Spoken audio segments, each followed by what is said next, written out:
You ask Tiger to solve. This deals with linear equations with one unknown. The final result is b equals -1/11. Let's solve it step by step. Simplify the expression. Group like terms. Group the coefficients. Convert the integer into a fraction. Combine the fractions.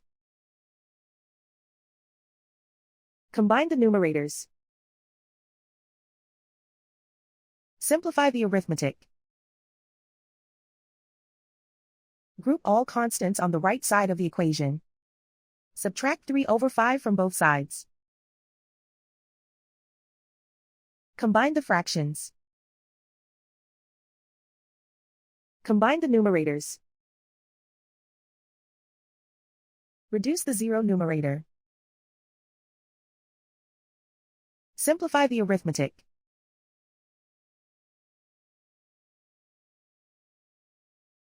Isolate the b.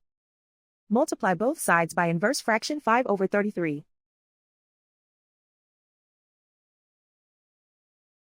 Group like terms.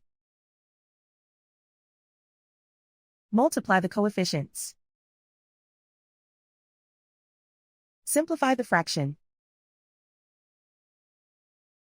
Multiply the fractions. Simplify the arithmetic. And so the final result is b equals -1/11.